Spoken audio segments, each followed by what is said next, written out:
Salam dostlar, bugün sosial şəbəkələrdə yayılan başlıqlara baxaq. Covid-dən daha təhlükəli, 2 günə öldürən virus sürətlə yayılır. Bu barədə sadəcə və doğru danışacağam. İngiltərənin Kent bölgəsində, Canterbury şəhərində meningokok adlı bakteriya infeksiyası yayılıb. Bu, virus deyil, bakteriyadır. Əsasən universitet tələbələri və gənclər arasında olub. Çoxu martın 5-7-də bir gecə klubunda, Club Chemistry, təmasda olublar. Rəsmi UKHSA məlumatına görə ən son 24 mart 2026. 20 nəfərdə xəstəlik laboratoriya ilə təsdiqlənib. 9 şübhəli hal var, cəmi 29 hal qeydə alınıb. Əvvəl 34 deyirdilər, sonraki yoxlamalarda sayı azaldı. Təəssüf ki, 2 nəfər vəfat edib.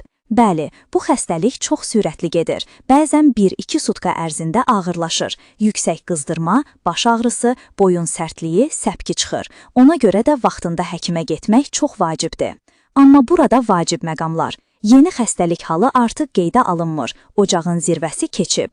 Minlərlə əlaqəli insana qoruyucu antibiotik verilib. Tələbələrə və risk qrupuna vaksin vurulur. Bu hadisə yalnız Kent bölgəsi ilə bağlıdır, digər şəhərlərə və ya ölkələrə yayılmayıb. Yeni karantin və ya böyük dalğa olacaqmı? Xeyr, rəsmi qurumlar bildirir ki, risk çox aşağıdır. Bu, lokal ocaqdır və nəzarət altındadır. Covid kimi bütün dünyaya yayılmır. Nə etmək lazımdır?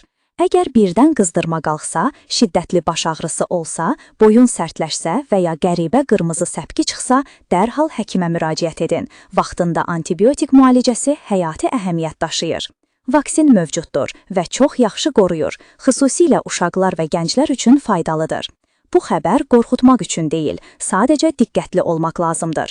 Əlləri yumaq, yaxın təmasda ehtiyatlı olmaq və sağlamlığımızı qorumaq. Həkimlər də deyir ki, vaksin olunmaq ən yaxşı qorunmadır. Suallarınız varsa şərhlərdə yazın. Videonu bəyənməyi və abunə olmağı unutmayın. Hamınıza sağlamlıq arzulayıram.